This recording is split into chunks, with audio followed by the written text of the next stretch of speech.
todos concedeu de vida, chegamos aqui bem, louvado seja o teu nome por isso, Pai. Somos gratos por cuidar das nossas vidas, Pai.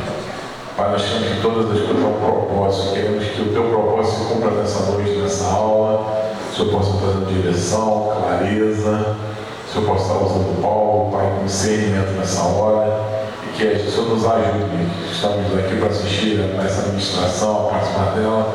Às vezes chegamos no dia de trabalho, competências, coisas na cabeça, mas queremos que o nosso pensamento seja tomado cativo ao sendo de Cristo agora, em nome de Jesus, Senhor, para que possamos estar sempre o que o Senhor quer falar conosco nessa noite, declarando um tempo abençoado nessa hora, no nome de Jesus. Amém, queridos. No último encontro de casais, nós tivemos um tempo muito precioso, né? Nós falamos sobre Efésios 5, aquele texto que fala do papel do marido na relação, na família, né? E também o papel da esposa.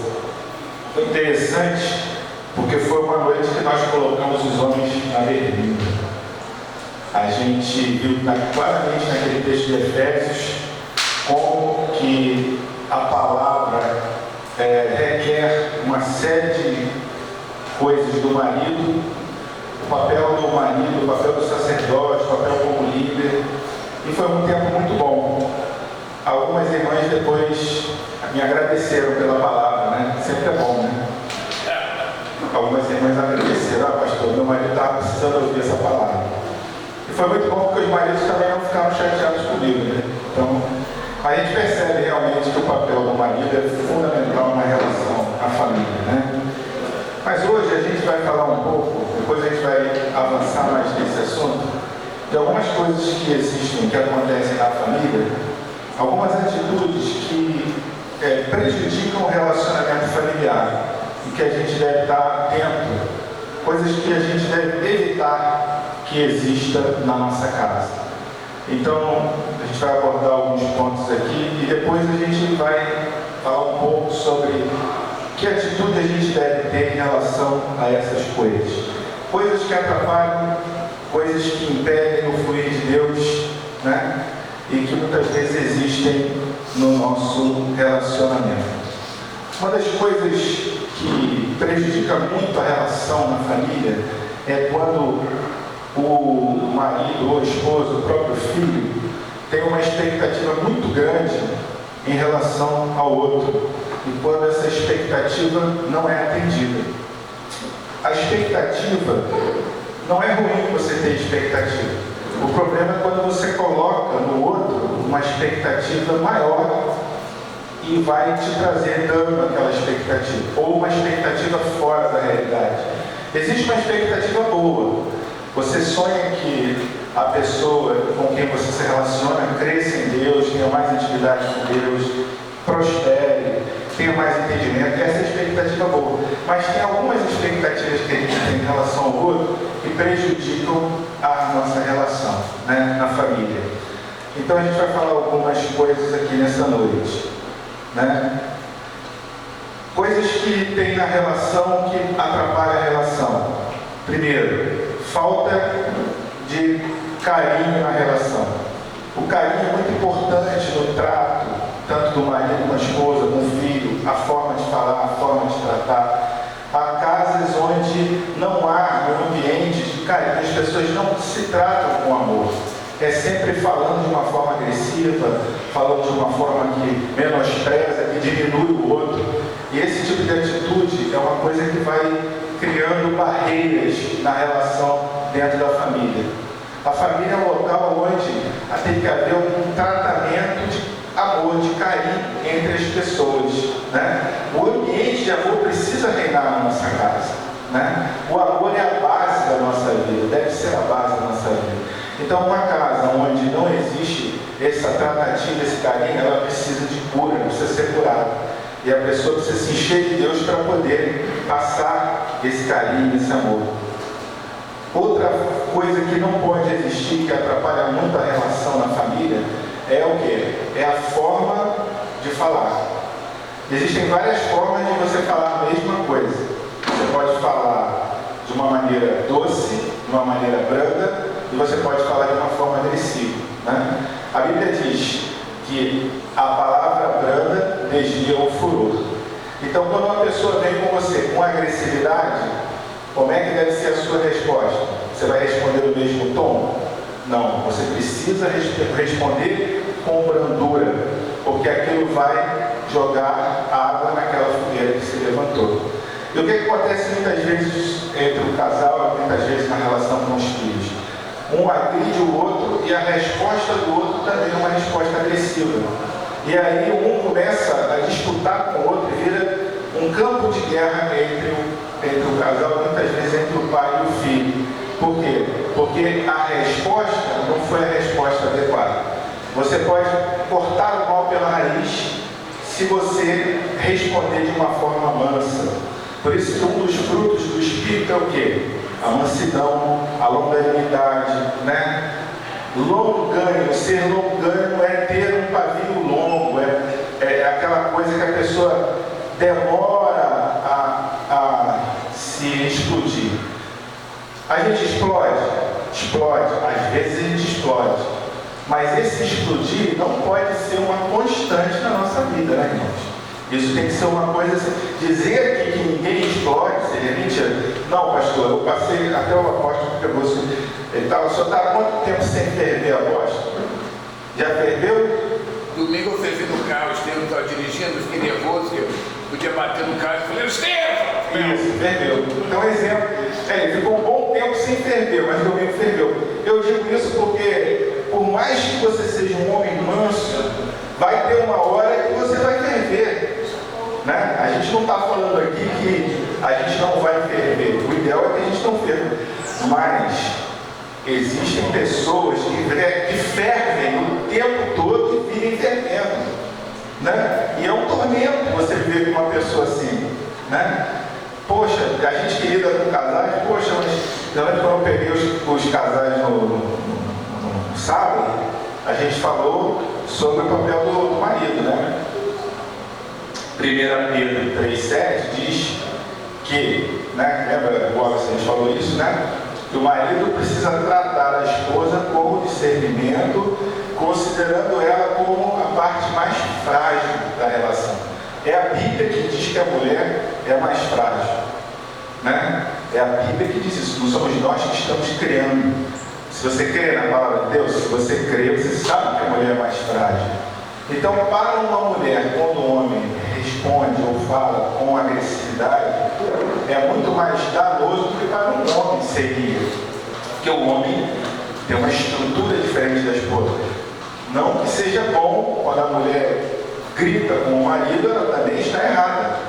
Mas o dano que esse marido vai sofrer é menor do que o da esposa, porque a esposa é mais frágil. Né? Então, ser agressivo com a esposa, o que vai fazer? Vai potencializar nela um dano. Né? Ela vai se fechar. E a mulher precisa ser tratada com carinho. E a Bíblia ainda vai mais longe. Né? A Bíblia diz que o homem que trata a esposa de uma forma agressiva, o que ele vai acontecer com ele? O final do versículo diz, para que não se interrompam as vossas orações. Significa dizer que se eu trato mal a minha esposa, que é mais frágil, eu estou impedindo a minha comunhão com Deus. A minha adoração não vai atingir. Né? E a gente pode trazer isso também para a relação com os filhos. Né? Se você grita com seu filho, né, desproporcionalmente, o que você vai... a sua oração vai ser ouvida? Não. Você vai ter sua oração impedida também. Então a gente precisa ter muito cuidado no trato, para que essas coisas não aconteçam. E para que isso aconteça, irmãos, a gente precisa se encher do Espírito Santo.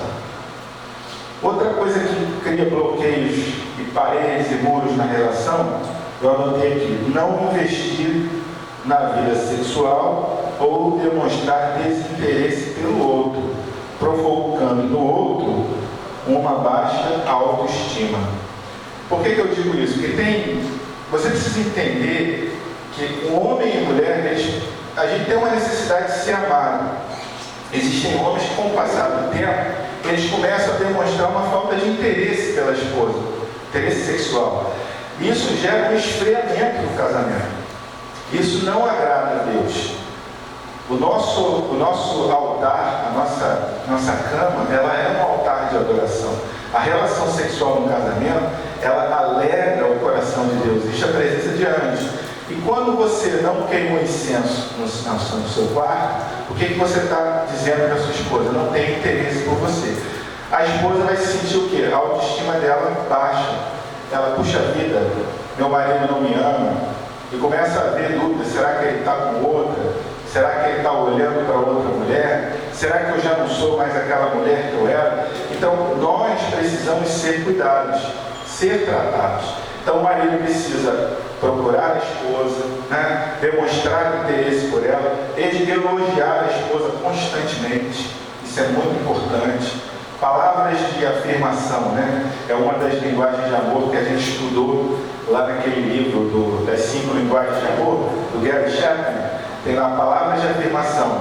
São incentivos, elogios, né? Você está cuidando da sua relação quando você faz isso. Poxa, amor, que legal. Você hoje fez uma comida gostosa. Elogie a comida da sua esposa. Pode ser um feijão, arroz e ovo, mas é da sua esposa.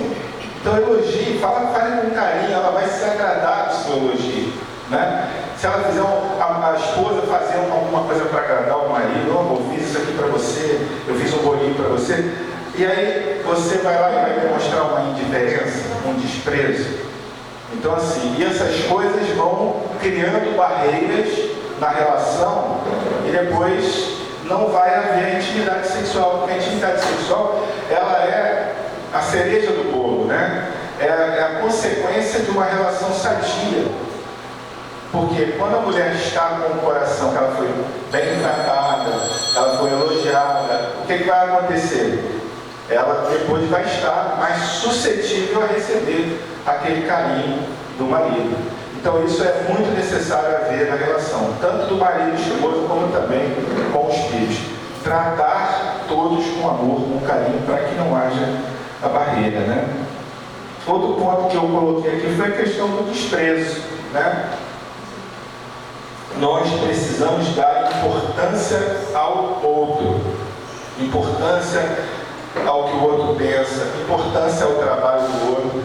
Tem marido que chega em casa do trabalho, está com uma dificuldade no trabalho, nem compartilha com a esposa aquela luta que ele tem no trabalho, achando que a esposa não precisa saber da luta, da dificuldade dele, quando na verdade a esposa dele é ajudadora. A palavra diz que ela está ali para ajudá-lo, para incentivá-lo, e muitas vezes é ela que vai trazer uma direção, é ela que vai trazer uma palavra. Então o casamento é isso, é dividir, né? Tudo em comum, é você pegar a sua luta, a sua dificuldade e você compartilhar. E é muito triste quando a gente vê um casal onde um não dá valor ao outro, não dá importância ao outro, tem uma vida completamente independente, não se sabe o que ele faz, não sabe o que ele está fazendo. Tem mulher que não sabe nem quanto o marido ganha, o que o marido faz com o dinheiro dele, como é que ele administra. Isso está errado. A administração do lar, as decisões do lar, elas têm que ser tomadas em comum, vida em comum. E isso, quando não existe, são barreiras que vão sendo formadas, que vão impedir o fluir de Deus no casamento. Estou falando aqui, já falamos essa noite, né? Palavras duras, erro na forma de tratar.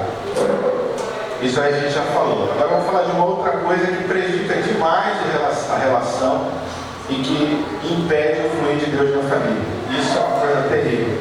Que são os ciúmes e as desconfianças. Ciúmes e desconfianças. Gente, isso aqui é um ponto muito sério.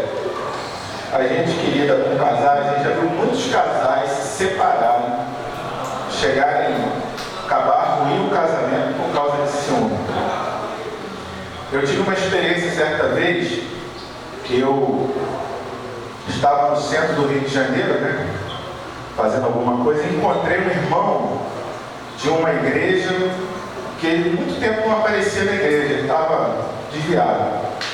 Falei, Alberto, como é que você está? E tal, aquela alegria de reencontrar o irmão, falei para ele, pô, cara, eu vou para... Tá indo para onde? Eu falei, estou indo lá em São Gonçalo, lá no Coelho, bairro do Coelho, em São Gonçalo. Quem conhece? Lá na passarela do Coelho, eu vou lá na Medina comprar um material. Ele falou, pô, cara, estou indo para São Gonçalo. Falei, então Deus marcou esse encontro, vamos comigo. Aí botei o cara no meu carro e a gente pegando a estrada. No caminho, eu comecei a pegar, né? Falei, opa, se Deus marcou esse encontro, porque tem alguma coisa para Deus fazer aqui. Aí eu, pá, como é que tá a Helena? Que era a esposa dele, que eu conheci na igreja, lá na igreja de Itaipu, congregacional de Itaipu, pastor José, meu amigo. E aí, ele falou, não, eu não estou mais com a Helena, eu saí de casa, estou morando com uma outra mulher. Aí eu falei, pô, tu está morando com a amante, né? Aí ele, casamento não deu certo e tal. E aí começou, né? Ele começou a compartilhar e tal. E eu falei, poxa, Deus está nesse negócio. Como é que está teu relacionamento, cara?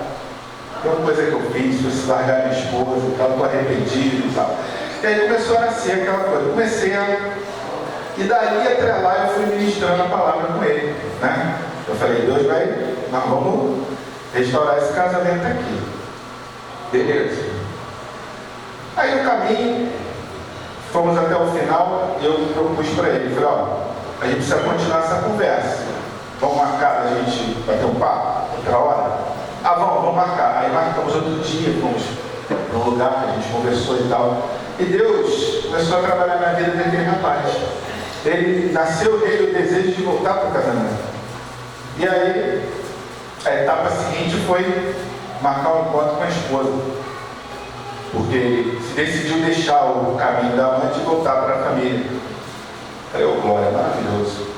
Fizemos, né, um trabalho com eles, um casal, ministramos o perdão da esposa, ela perdoou o marido, nós fomos até a casa do casal, consagramos a casa, ungimos os dois, ungimos a casa. Eu achei que a gente tinha feito um trabalho maravilhoso completo. E para finalizar, nós trouxemos o casal aqui para o Ministério Grande Colheita e foi recebido aqui no domingo como o apóstolo chamou os dois, a igreja orou. Falei, tá, acabou, tá fechado, resolvido. Agora Deus vai, né, completar, aquele que começou a boa obra é fiel e vai até o final. Irmãos, passou uma semana, 2 semanas, a coisa começou a ficar complicada. Por quê? A esposa começou a trazer à tona, por causa do ciúme, doentio, ela começou a trazer, jogar na cara, e toda vez que ele saía para trabalhar, ela achava que ele estava com a amante. E começou a trazer, aí eu falei, cara, esse negócio não vai dar certo. Acabou de voltar, eu voltei, chamei ela no canto, eu e minha esposa, falei, irmã, Deus fez uma obra maravilhosa, de milagre, trouxe seu marido, se arrependeu. A Bíblia diz que a mulher sábia edifica a sua casa. Do jeito que você está agindo, você vai jogar de volta a seu esposo para os braços da amante. Por quê? O ciúme era doentio. O ciúme era doentio. Ela não conseguia confiar na obra que Deus estava fazendo no marido dela. Entendeu? Ela não acreditava, ela passou a atormentar ele dia e noite com ciúme. Celular tocado, não sei o que. Eu falei, minha irmã, seu marido acabou de vir do mundo, dos braços da amante. Ele está na sua casa foi ungida, consagrada. Você vai jogar tudo por terra. Alertamos. Irmãos, não teve jeito. Pouco tempo, aquele homem saiu de casa e todo aquele trabalho foi por água abaixo. E aquele rapaz voltou para a amante. Então, o ciúme, a gente que lida com casais, eu já vi muitos casamentos acabarem por causa do ciúme doentio. Ciúme e desconfiança não pode haver num casal de Deus. Você precisa confiar na obra que Deus fez e está fazendo na vida do seu esposo. Nada de ficar olhando o celular do marido, ou o marido olhando o celular da esposa. Deixa eu procurar aqui para ver se tem alguma coisa para eu encontrar. Isso é pecado. Isso é brecha para o inimigo trabalhar na sua vida. É como se você dissesse para Deus assim: Deus, eu vou olhar aqui o celular do meu marido, porque eu não confio na obra que o Senhor está fazendo na vida dele. Como eu não confio, eu preciso conferir se ele está me traindo. Dá para colocar de uma forma mais clara? Porque a mulher que confia no Senhor não precisa olhar. E o homem também não. O homem que pega o celular da esposa para dar uma conferida, ele está dizendo para Deus que ele não confia no que Deus está fazendo na vida da esposa dele. Você não confia, porque você precisa conferir. E eu tenho uma coisa para te dizer: você conferir não vai mudar nada. Porque se tiver acontecendo alguma coisa, quem vai tratar isso é Deus, não é você. Se tiver alguma coisa errada, não é o fato de você descobrir que vai mudar nada. Deixa na mão de Deus. O problema é que a gente quer resolver as coisas que não é para a gente resolver. Se um dia você olhou lá, viu que tem alguma coisa, vai para o teu secreto, vai para a oração, para o jejum e fala: Senhor, eu abençoo, eu cubro a vida do meu esposo em nome de Jesus. Ele te pertence, meu casamento te pertence. Se está acontecendo alguma coisa, Senhor, o Senhor é que vai entrar e desfazer essa guerra ali, porque essa batalha não é minha, essa batalha é sua. Essa é a atitude do servo de Deus, tanto do marido como da esposa. Confiar naquilo que Deus vai fazer e naquilo que Deus fez. A grande questão nossa é a gente confiar no Senhor, né?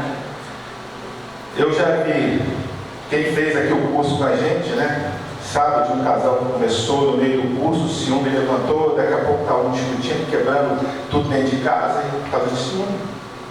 A mulher controlando o marido, o cara está lá em São Paulo, trabalhando lá na obra, a mulher controlando, ligando, não estou vendo, o cara não consegue nem trabalhar.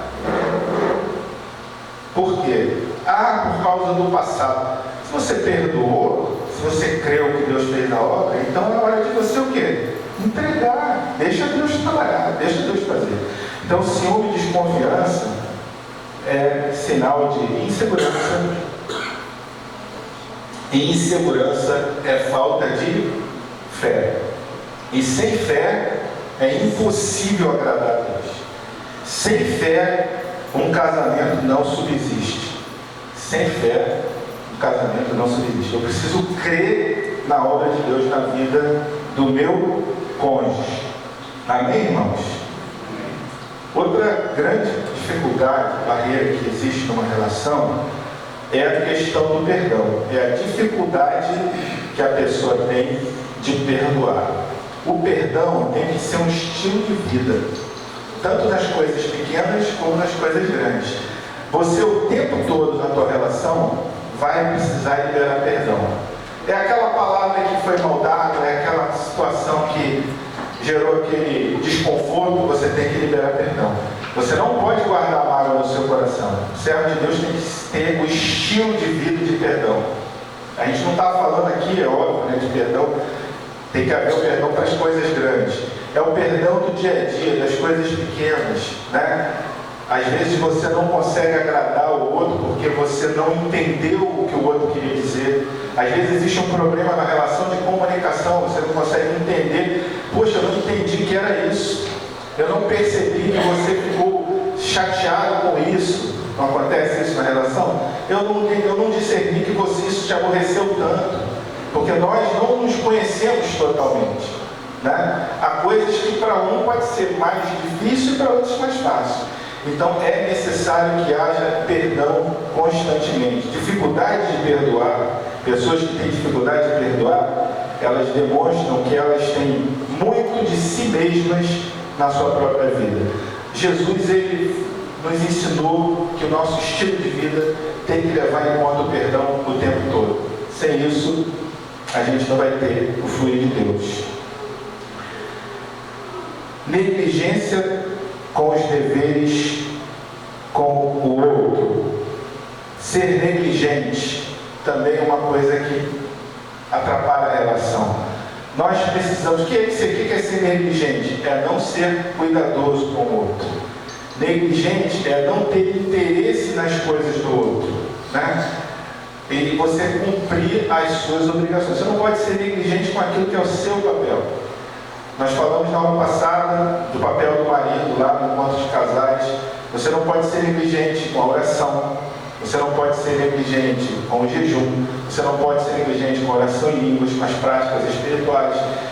É você levantar um altar de intercessão no seu casamento. Você não pode ser negligente com isso. Você não pode ser negligente com a palavra. As coisas espirituais, nós precisamos ter zelo, ter cuidado. Negligência é você abandonar seu posto. Você precisa saber, como mulher de Deus, como homem de Deus, qual o seu papel na sua casa.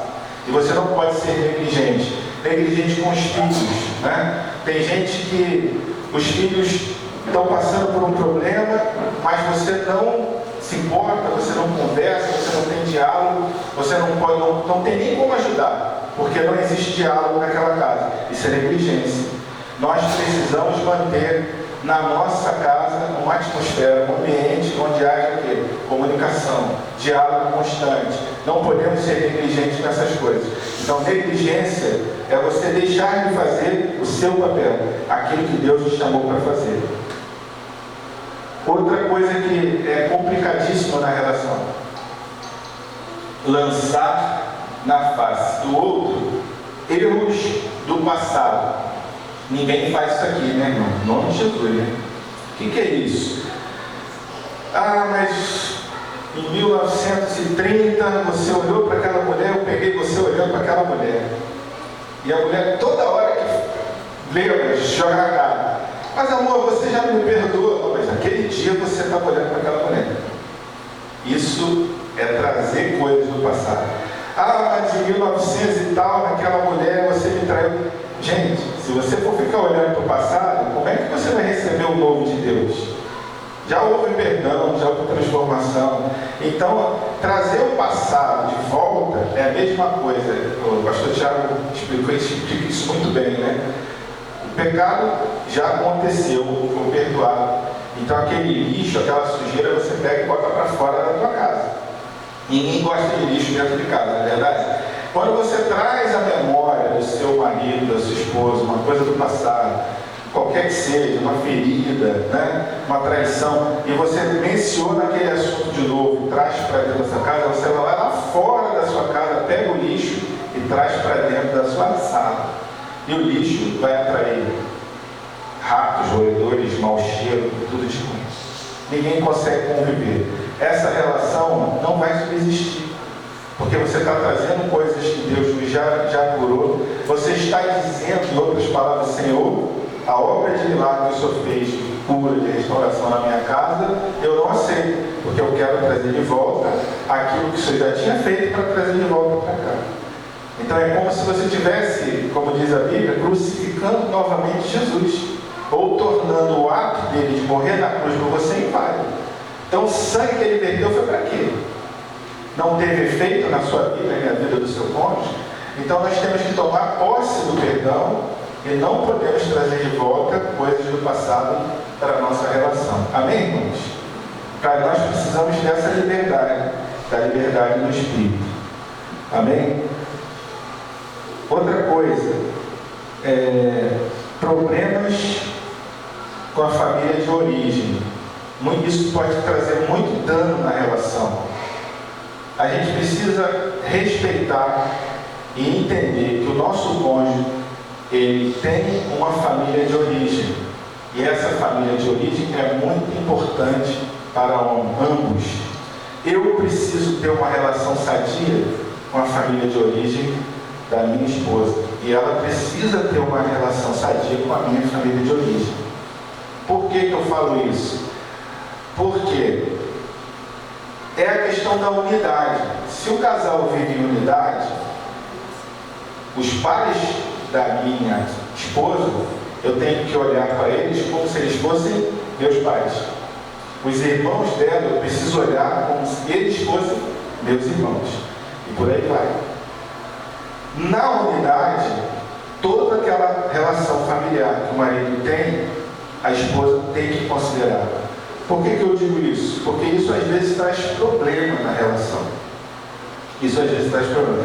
Eu me lembro que, muito tempo atrás, eu fui fazer um gabinete com uma pessoa, eu e minha esposa, e essa irmã, ela perguntou: o que vocês têm de problema hoje no casamento? Um tempo atrás. Aí a gente vai trazer uma questão dessa. Por quê? Porque eu tinha uma situação da minha família que eu precisava ajudar, que eu precisava socorrer financeiramente uma determinada pessoa da minha família, que estava passando lá por uma crise. E a minha esposa ficou chateada comigo, porque, poxa, você vai ter que ajudar e tal, não concordou. Isso acontece, às vezes isso aconteceu comigo. Isso não acontece com ninguém aqui, não. Mas isso é uma coisa que existe. Quando você tem alguém da sua família de origem, que ele está passando por um problema e você quer ajudar, porque aquilo dói em você. E deveria doer, tanto na minha esposa, como dói em mim. E aí eu coloquei para aquela irmã, falei: olha, eu estou chateado com a minha mulher, porque eu precisei socorrer uma determinada pessoa e eu queria o apoio dela, ela não me apoiou. Foi interessante, né? Porque essa irmã, ela tinha, na casa dela, ela cuidava mesmo dos pais do marido, morava com ela e exigia cuidados médicos, e ela tratava, então ela era uma pessoa assim, extremamente amorosa, né? E ela falou: irmã, você está errado, você precisa se arrepender disso, você precisa entender que aquilo que dói no coração da sua esposa precisa doer no seu coração também. E eu fiquei feliz porque naquele dia minha esposa reconheceu e me pediu perdão ali, e falou: amor, vou estar junto com você então, vamos lá. E ela, daquele dia em diante, nunca mais me incomodou em relação a isso. Tanto quando eu precisava ajudar, ela me apoiava, e quando era o contrário, uma pessoa da família dela, a gente ajudava também. Então são processos de cura que o casal precisa desenvolver. A gente tem que ter uma relação sadia com a nossa família de origem, porque aquela família de origem nunca vai deixar de ser a sua família, né? É lógico que quando você casa, você constitui uma nova unidade, né? Mas aquela família de onde você veio sempre vai ser a sua família. E a nossa família de origem, ela é ideal? Não, gente, não é ideal. Tem problema? Tem. Mas o problema que o seu marido tem com a família dele também é o seu problema. Você precisa entender que esse problema também é seu. E a gente vai além, né? Existem casamentos, existem hoje, né, nas famílias modernas. Por exemplo, você casa com uma pessoa que ela já tinha filhos de um outro relacionamento. Isso não pode trazer problema. Eu já vi isso acontecer em casais com problema, porque você precisa entender que quando você faz aliança com uma outra pessoa, os filhos daquela pessoa passam a ser seus filhos também. Você precisa considerar e colocar no coração deles que eles são seus filhos. Então você precisa amar aqueles filhos como se fossem seus, da mesma forma que você ama os seus. Por quê? Porque você fez uma aliança de casamento. Você disse que você era uma só carne e que tudo que acontecesse naquela casa você ia dividir junto. Os problemas, né? Os ônus, os bônus. Então você fez uma aliança, porque você sabia que você estava entrando num relacionamento, você não vai enganar, né? Aquela pessoa está trazendo uma bagagem. Quando você casa, você também casa com a família do seu cônjuge. A gente precisa entender isso. A gente precisa amar, a gente precisa considerar, a gente precisa o mesmo carinho, a mesma medida de carinho que a gente tem com a nossa família, nós precisamos ter com a família do outro. Amém? É fácil, irmãos? Não é fácil. Do que a gente precisa? Vida de Deus.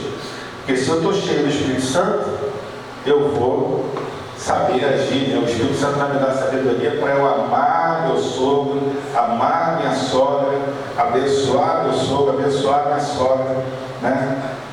Tem gente que brinca, fala assim: pois, negócio de sogra. Eu tinha um cunhado que falava assim: sogra tinha que começar com S. Sogras. Não pode ser isso, né, irmão? Sogra tem que ser bênção. Ainda que não seja, a gente vai lá, né? Vai no nosso seu, profetiza, até virar bênção, né? A sogra que é complicada, vamos liberar a palavra sobre ela, amém? Amém, querido? Alguém quer dar um testemunho, não? Alguém quer dar um testemunho do poder de Deus? Tinha uma sogra que de repente começou a liberar a palavra. Ninguém quer falar, né? Ninguém quer falar. Mas a nossa...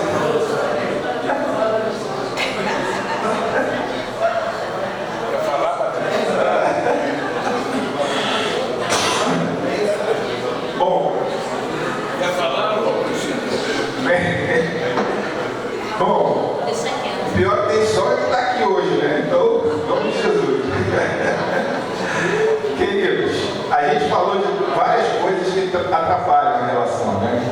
Mas agora a gente vai falar um pouco, vamos tentar falar um pouquinho, de que atitude a gente precisa ter diante de tudo isso que atrapalha a relação. O que Deus quer de nós? Qual a nossa atitude em relação? Aí a Bíblia tem resposta para tudo, né? Qual é a chave? Qual é a saída? O que fazer? Pastor, o que eu faço? Então está complicado, o que eu faço? Bom, vamos ler Salmo 37, 5. Você precisa olhar para essa situação dessa forma aqui, ó. Entrega o teu caminho ao Senhor, confia nele e ele tudo fará. Ou seja, você precisa ter um foco no Senhor e nas suas promessas. Aqui está dizendo que o Senhor é poderoso para fazer, né? Ele tudo fará. E aqui tem uma promessa. Deus está dizendo, se você entregar a Ele, Ele vai fazer. Então, quando a gente não consegue mudar o outro, porque é difícil mudar o outro, você não vai conseguir. De quem é esse papel? Do Espírito Santo. Então você entrega ao Senhor, confia nele e deixa ele fazer. A gente precisa entender que mudar meu marido, mudar meu filho, mudar minha esposa é impossível. O que você pode fazer é entregar, confiar e esperar o Senhor fazer. E confiar que o Senhor vai fazer aquilo que falta ser feito. Amém, irmãos? Amém. Agora, outra atitude correta. Falamos de confiar nas promessas, falamos de colocar o foco no Senhor. A gente vai ler agora Zacarias 4:6. A gente vai ver quem age nessa mudança, quem age nessa transformação. Está lá em Zacarias 4:6. Achou aí, apóstolo? Dê para mim, por favor. Prosseguiu ele e me disse: esta é a palavra do Senhor a Zorobabel. Não por força nem por poder, mas pelo meu Espírito, diz o Senhor dos Exércitos. Então, amor, então, queridos, não por força nem por violência, mas como? Pelo Espírito. Mas pelo meu Espírito, diz o Senhor. O que Deus está dizendo aqui é o seguinte: quem vai mudar, quem vai transformar é o meu Espírito. Eu não vou conseguir mudar, né? Vamos olhar ali para aquele casalzinho lindo ali. Você conseguiu mudar o seu marido? Tentou? Conseguiu? Só se cansou. O que você fez? Entrar no Esconderijo Altíssimo. O casamento dela foi restaurado depois que ela entendeu que não era por força nem por violência, mas pelo meu Espírito, diz o Senhor. Então o que Deus está dizendo para a gente é que mudar o outro é Ele que faz. A gente precisa só confiar e entregar. Amém, irmãos? Amém. Então muito do que a gente faz, muito do que a gente procura fazer, a gente não precisa fazer de verdade. A gente pode confiar no Senhor, né? Eu me lembro que no tempo que eu estava ali naquele processo de transformação e cura, restauração, eu vinha fazendo muito para tentar mudar minha mulher depois que eu tinha sido transformado. né? Eu achava que o que eu fizesse ela ia me ver de uma outra forma. E uma certa vez, a minha mãe, que tinha mania de escrever uns bilhetinhos para mim, ela escreveu um bilhetinho.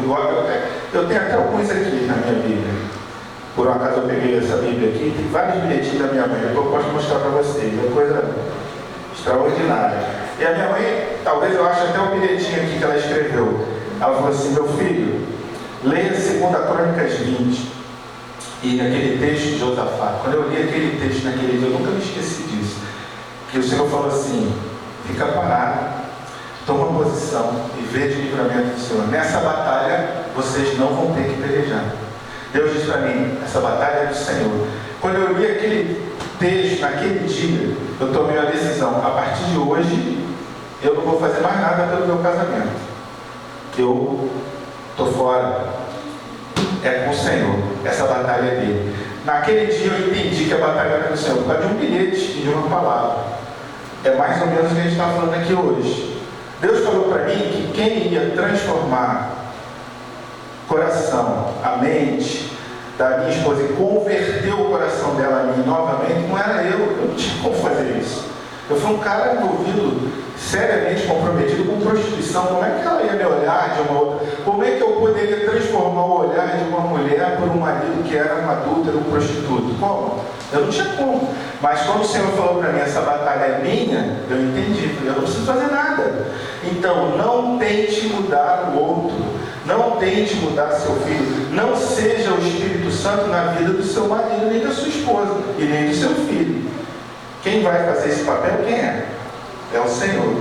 Amém, irmãos? Amém. Então, não por força, nem por violência, mas pelo meu Espírito, diz o Senhor. Outra atitude maravilhosa. Vamos ver o que você precisa fazer diante de todas essas adversidades. Investir. Investir na vida do outro. Como, pastor? Vamos lá em Gálatas 6, de 7 a 9. Gálatas 6, de 7 a 9. Vamos lá. Gálatas 6, de 7 a 9. Tira o foco dele e começa a olhar para o campo. Seu marido, seu filho, sua esposa é um campo de semeadura. A mudança do seu cônjuge passa muito mais por seu investimento na vida dele do que por suas cobranças. Você tem cobrado muito seu marido, sua esposa? Quer pra gente, apóstolo? Não vos enganeis, de Deus não se zomba, pois aquilo que o homem semear, isso também se fará. Porque o que semeia para a sua própria carne, da carne colherá corrupção, mas o que semeia para o Espírito, do Espírito colherá a vida eterna. Semear da carne, o que é isso? Quando você cobra o seu marido ou sua esposa, fica cobrando, até encher o saco dele, isso é semear o quê? Na carne. Isso não é semear no Espírito. Semear no Espírito é depender de Deus pela transformação do seu cônjuge ou do seu filho, do seu familiar. Isso é semear no Espírito. Semear na carne é cobrar, é insistir, é falar. E isso não vai mudar ele, não vai mudar ela. Aquilo que te incomoda no seu familiar, no seu ente querido, você não vai mudar. Então eu escrevi essa frase aqui para a gente refletir.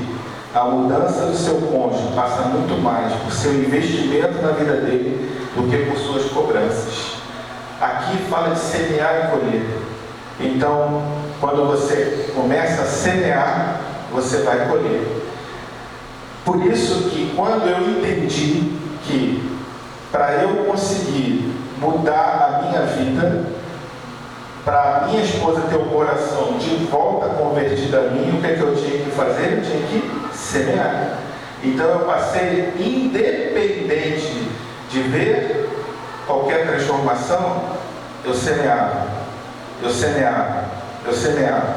Liberava a palavra profética, gerava em oração, né? Intercessão e semeava. Semear é você fazer mesmo que aquilo que você está fazendo, você não veja resultado, você semear.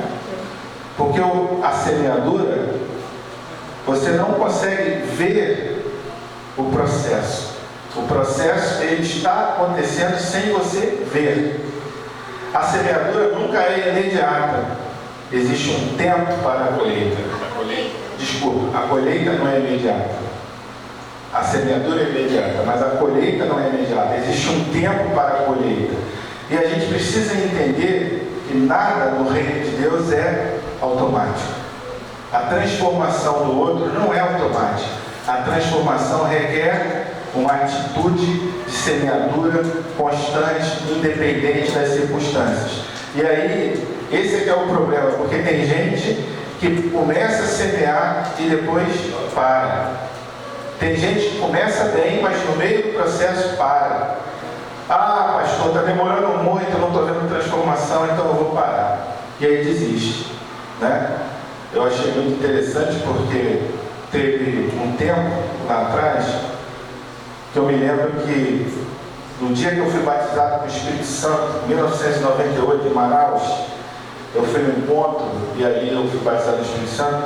No dia seguinte, eu fui no culto lá na igreja e o pastor René Terra Nova, ele pregou uma palavra que eu achei aquela palavra tremenda.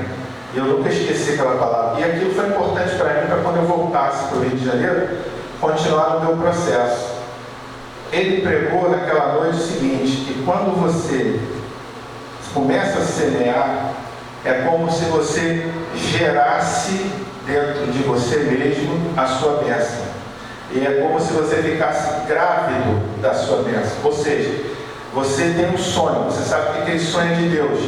E aí você começa a semear naquele propósito. Você gerou dentro de você a sua bênção. Você ficou grávido dela. Só que uma gestação, fazendo um paralelo, o que a mulher faz? Ela se alimenta, ela continua se alimentando para que aquele ser que está crescendo dentro dela, aquele ser continue crescendo.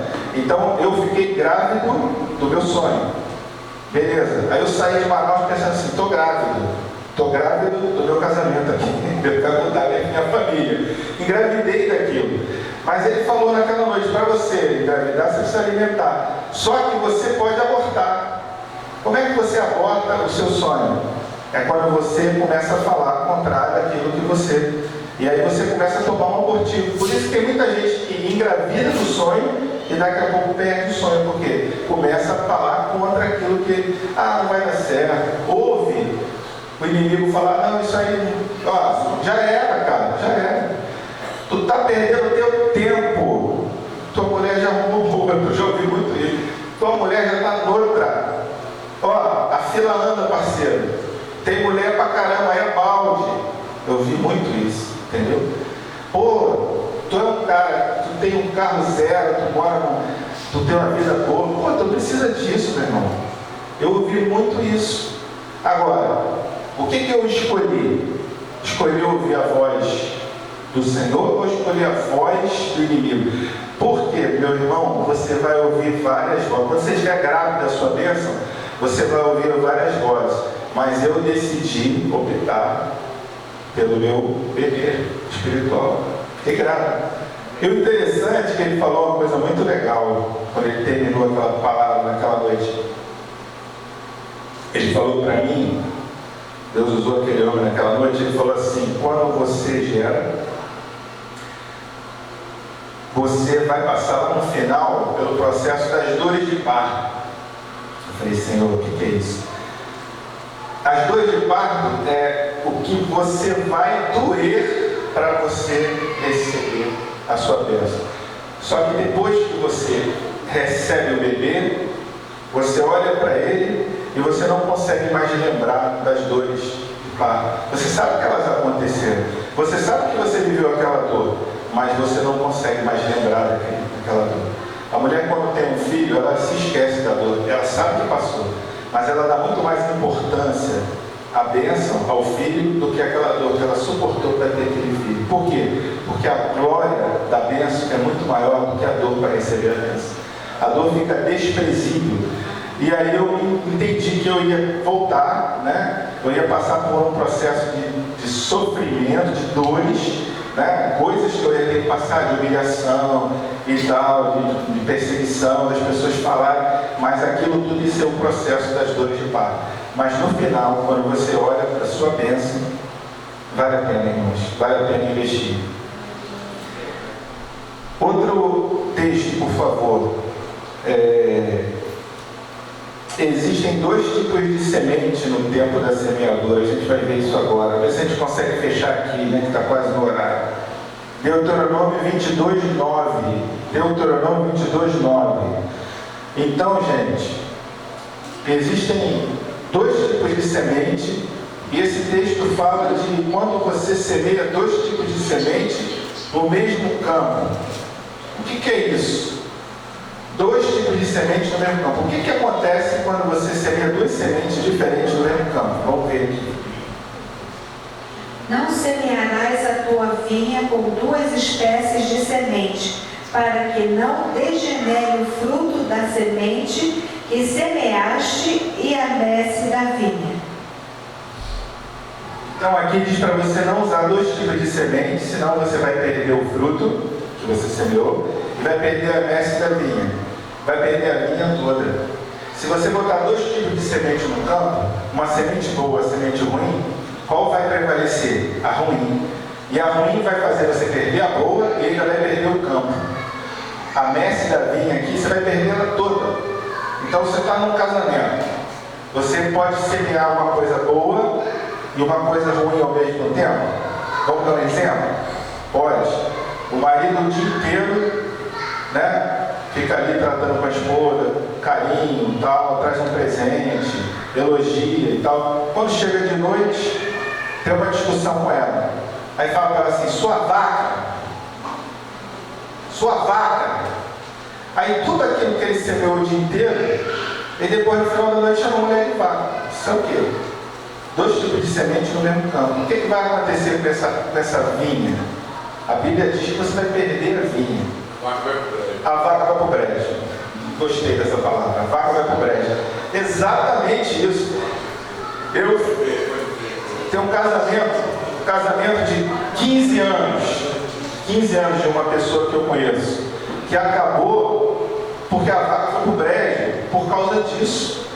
O cara era romântico, o cara levava a mulher para jantar no restaurante, levava a mulher para a Europa, para passear, fazia de tudo. Ele amava a esposa. Só que o cara era um cavalo. Entrava dentro do carro, a mulher não trabalhava, né? Ele que bancava tudo, então ele se achava. Aí na hora de... Eu me lembro dessa cena, ela contando, assim, porque ela me contou. Assim é mole ter carro, abastece o carro e joga a nota em cima dela. Assim é mole ter carro, assim é mole ter carro. Você não consegue nem pagar, não botar gasolina no teu carro? Irmão, cavalo. Ela não estava aguentando mais, ela não dá mais. E teve uma cena interessante, porque ela gostava de, né? Ela era da área das artes, né? Então tocava, pianista e tal. Aí uma vez, uma reunião de família, a gente estava todo mundo elogiando a moça, né? Poxa, que coisa maravilhosa. Essa moça tem um dom lindo, e o cara ali, né? E ela não estava, né? Ela não estava. Aí na reunião de família, todo mundo falando, ela toca como parece que coisa linda, que dom, que coisa. Aí o cavalo falou assim, só que música não enche barriga não. Música não paga conta não. Na frente, todo mundo. Aí, eu acho gozado que o meu filho é um barato, né? Meu filho, eu já sou um cara mais político, fiquei quieto, né? Eu falei, caraca, cavalada, mas eu fiquei quieto. Aí o meu filho falou, não sei que você está falando isso. A Bíblia diz que é o marido que tem que sustentar o provedor da casa, está reclamando de quê? Na lata. O cara bateu e levou, né? E esse casamento acabou, né? Então, uma pessoa muito próxima. Estou dando um exemplo de duas sementes. A Bíblia diz que a semente ruim vai prevalecer sobre a boa e que a messe vai se perder. A vinha vai se perder, né? O campo vai se perder. Então, Nós não podemos ter dois tipos de semente no nosso casamento. Tem que ser a semente boa. Então vamos tirar a semente ruim do nosso casamento, do nosso relacionamento, da nossa família. Amém, irmãos? Amém? Então não vai dar para a gente continuar, tinha outras coisas, mas a gente continua na aula que vem. Amém? Vamos ficar de pé, vamos orar, agradecer ao Senhor por esse tempo precioso, para a gente ir para o nosso intervalo. Amém? Aleluia. Pai, quero te agradecer, Senhor, por esse privilégio que temos de estar na tua casa, Pai, aprendendo coisas tão importantes, Senhor, que a gente precisa colocar em prática na nossa casa.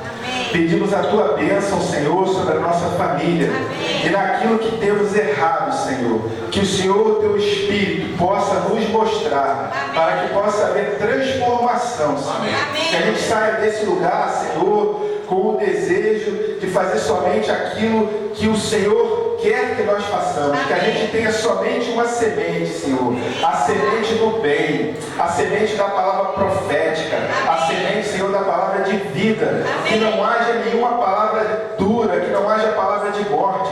Pai, transforma o nosso coração. Amém. Para que a nossa vida possa te agradar, Senhor. Amém. Queremos ser um perfume para ti. Amém. Queremos que o Senhor olhe para a nossa casa e o Senhor se agrade, que a nossa casa chegue ao teu trono como um ambiente de adoração, Senhor. Amém. Pai, transforma a nossa casa, Senhor. Sabemos que não podemos ir a lugar nenhum sem o Senhor. O Senhor disse: sem mim nada podeis fazer. Então, Pai, nessa noite nós nos submetemos, Senhor, ao teu Espírito, porque é o teu Espírito que pode mudar a nossa vida. Nós oramos agradecidos, Senhor, no nome sobre todo nome, o nome de Jesus. Amém. Amém. Glória a Deus.